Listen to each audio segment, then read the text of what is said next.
Saat terjadi aksi besar-besaran, masyarakat yang menuntut supaya hak-hak mereka dikembalikan,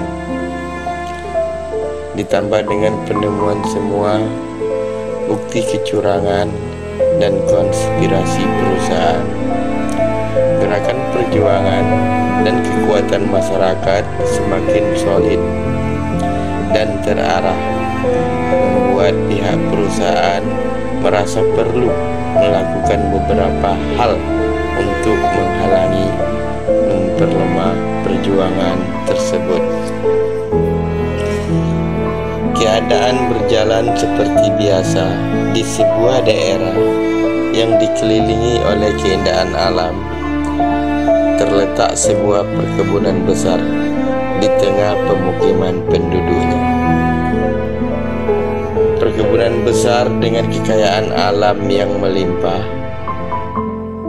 nampak gagah, penuh kesombongan seolah-olah tak tergoyahkan.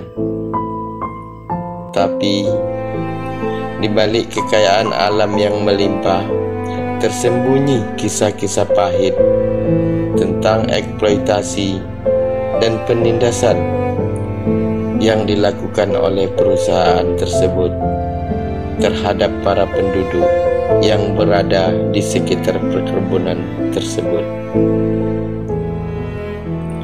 Sekelompok masyarakat berkumpul berdiskusi tentang keadaan yang terjadi, merenungi serta untuk menentukan langkah dan arah tentang keterlanjutan perjuangan beberapa hari yang mereka lakukan dahulu. Said berkata, "Kita tidak akan terus diam. Sudah terlalu lama kita ditindas. Saatnya kita mencari dukungan yang lebih kuat, lebih besar untuk menghadapi semua ini. Mari kita bersatu dan berjuang untuk merebut hak-hak kita kembali." Said adalah seorang pemuda yang tumbuh dalam bayang-bayang ketidakadilan yang dilakukan oleh perusahaan terhadap daerahnya. Ayahnya, seorang petani yang tekun dan jujur, menjadi korban dari praktek penindasan perusahaan yang serakah. Mereka merebut tanah keluarganya tanpa kompensasi yang adil, meninggalkannya dalam ketidakjelasan dan putus asa. Dengan setiap langkah yang diambil oleh perusahaan untuk menghambat, menekan suara-suara perlawanan atau perjuangan, semakin dalam pula luka-luka yang terukir dalam hati Said. Kenangan akan kehilangan ayahnya dan penderitaan yang dialami oleh keluarganya menjadi api yang menghangatkan tekadnya untuk melawan ketidakadilan. Dia bertekad untuk memastikan bahwa nasib yang sama tidak akan menimpa siapapun lagi di daerahnya. Bahkan jika itu berarti dia harus menghadapi bahaya sendiri. Ketika masyarakat lain mulai meragukan kekuatan solidaritas dan kebenaran, ia tetap teguh dalam keyakinannya. Said percaya bahwa perjuangan yang dia pimpin bukan hanya tentang hak-hak mereka, tetapi juga menghormati warisan leluhur, marwah leluhur, dan memastikan bahwa keadilan harus ditegakkan. Aryan melanjutkan, "Benar, kita harus berani melawan ketidakadilan ini. Mari rapatkan barisan, mari jaga integritas, mari jaga komitmen kita dalam melanjutkan penuntutan hak kita ini." Aryan merupakan sahabat dekat Said sejak kecil. Meskipun berasal dari latar belakang yang sama dengan Said, Aryan memiliki pandangan yang lebih pragmatis terhadap perjuangan. Dia adalah seorang strategis yang ulung. dan seringkali menjadi suara kebijakan di antara para pejuang. Namun, di balik sikapnya yang tenang dan rasional, Aryan juga menyimpan amarah yang mendalam terhadap ketidakadilan yang mereka alami. Kehadirannya memberikan keseimbangan antara keberanian dan kebijaksanaan dalam gerakan mereka. Tokoh perjuangan lain melanjutkan, benar, kita harus bangkit. Sudah sekian lama masyarakat menderita. Harus ada yang berani dan terus berjuang demi mencapai keadilan kita. Kita tidak bisa berharap kepada orang lain. Ayo kita mulai dan terus berjuang sampai keadilan kita dapatkan. Tokoh ini adalah salah satu tokoh perjuangan yang paling vokal dan berani. Dia merupakan seorang aktivis muda yang cerdas dan berpendidikan, yang memiliki kepedulian besar terhadap nasib masyarakat dan menjadi salah satu pemimpin yang paling dihormati di tengah-tengah mereka.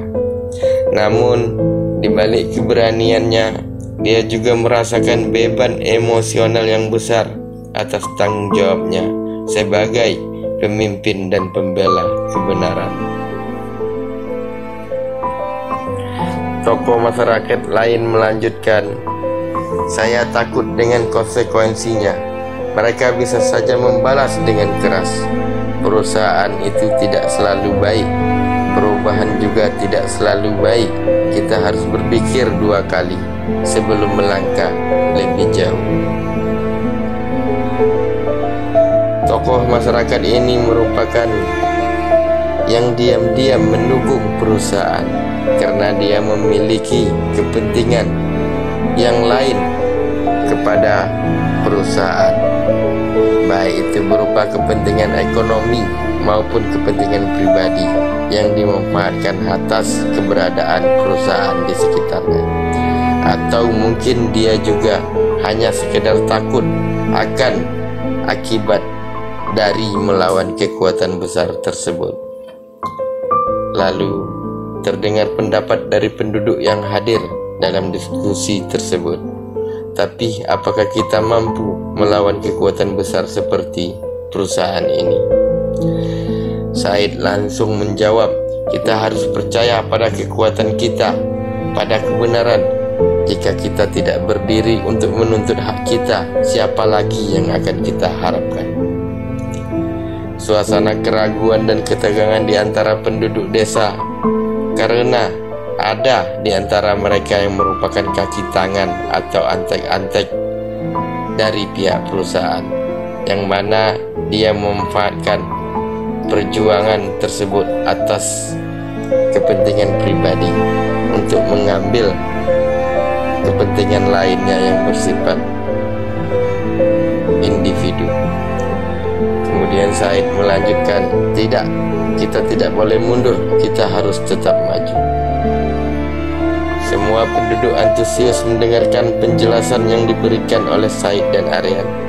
Walaupun ada pihak yang berusaha melemahkan, masyarakat tetap kuat dan semakin kompak untuk melanjutkan perjuangan. Selanjutnya, pertemuan antara para pejuang dan perwakilan perusahaan yang mengerti dengan kondisi masyarakat. Mereka memberikan bukti kepada Said dan Aryan. Adapun bukti tersebut merupakan bukti tentang konspirasi yang lebih dalam di balik yang dilakukan oleh perusahaan tersebut, baik berupa itu intimidasi ataupun penindasan. Mereka juga membuat cara gerakan tandingan untuk menciptakan gerakan baru demi menghalangi perjuangan masyarakat yang sesungguhnya. Said dan Aryan harus berhadapan dengan musuh yang lebih licik dan berbahaya daripada yang mereka kira sebelumnya. Dalam suasana tegang di desa yang diliputi oleh ketidakadilan, konflik mencapai titik puncaknya. Di pihak perusahaan dan kepolisian meningkatkan intimidasi dan tekanan ke mereka, menguji keberanian dan persatuan para pejuang. Pada suatu hari, perusahaan dan oknum polisi mengintensifkan upaya mereka untuk membungkam gerakan perlawanan dengan memberikan surat panggilan kepada Said, Aryan, dan beberapa tokoh pejuang lainnya, serta melakukan intimidasi terhadap penduduk setempat. Di tengah kekacauan tersebut, pertemuan antara para tokoh pejuang dan pihak wewenang berlangsung. Dalam suasana yang tegang, argumen dan tuduhan saling terjadi antara pejuang, pihak perusahaan, serta kepolisian.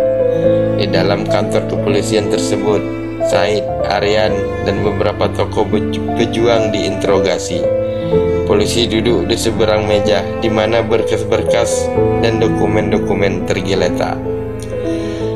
Polisi dengan suara tegas mengatakan, "Kami memanggil Anda untuk klarifikasi terkait aktivitas Anda dalam protes baru-baru ini." Suasana menjadi tegang. Ekspresi tegang terpancar dari wajah-wajah yang masyarakat yang hadir di sana. Said dengan nada tajam menjawab, "Apa alasan sebenarnya kami dipanggil? Apakah ini hanya sebuah bentuk intimidasi untuk meredam perjuangan kami?" Polisi dengan tenang menjawab, "Kami hanya ingin memahami pihak mana yang Anda wakilkan dan tujuan sebenarnya dari protes ini." Para tokoh merasakan tekanan yang semakin besar yang tak dapat diucapkan. Terasa seperti ada pembelaan kepentingan perusahaan di balik pertanyaan interogasi yang diberikan oleh kepolisian. Tokoh perjuangan menjawab, "Ini tidak adil. Kami bukan berjuang untuk kepentingan-kepentingan pribadi kami. Kami berjuang untuk kepentingan hak-hak rakyat kami yang sudah dirampas oleh kepentingan perusahaan."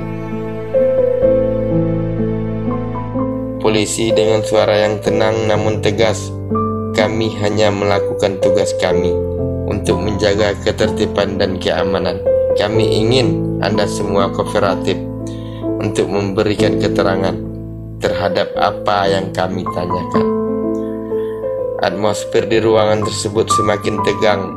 Tatap-tatapan saling berpandangan antara para tokoh pejuang. Mereka menyadari bahwa mereka sekarang sedang berada dalam pusaran misterius yang lebih besar daripada yang mereka duga. Kemudian Said, Aryan, dan para tokoh perjuangan meninggalkan kantor polisi tersebut. Tetapi di hati mereka tetap merasa ada tekanan, bahwa ada upaya tersembunyi untuk melindungi kepentingan perusahaan di balik panggilan dan interogasi tersebut. Beberapa hari selanjutnya, para pejuang mendapat panggilan kedua dari kepolisian, dan mereka semua hadir di kantor tersebut. Di ruangan interogasi, suasana ruangan semakin tegang daripada sebelumnya, dengan para tokoh duduk di kursi dengan ekspresi wajah yang muram dan penuh ketegangan. Polisi dengan nada serius mengatakan, "Kami memanggil Anda kembali untuk klarifikasi lebih lanjut terkait aktivitas Anda." Para pejuang saling bertatapan, merasakan ada sesuatu yang direncanakan. Said dengan nada lantang mengatakan, klarifikasi apa yang Anda butuhkan? Kami telah menjelaskan apa yang kami lakukan di panggilan sebelumnya." Dengan ekspresi datar polisi menjawab, "Kami memiliki bukti baru yang menunjukkan keterlibatan Anda dalam tindakan yang mengganggu ketertiban umum, melakukan kegiatan melawan hukum yang merugikan perusahaan." Para pejuang merasa ada yang janggal. Mereka seakan-akan menduga bahwa pertanyaan atau panggilan kedua ini hanyalah sebuah rekayasa dari pihak perusahaan untuk menjerat mereka. Tokoh perjuangan melanjutkan, "Bukti apa yang Anda maksud? Apakah hanya ini? Apakah ini hanya untuk menekan gerakan kami, untuk memperlemah perjuangan kami?" Polisi dengan tenang menjawab, "Kami hanya menjalankan tugas sesuai prosedur hukum. Kami meminta kerjasama Anda semua."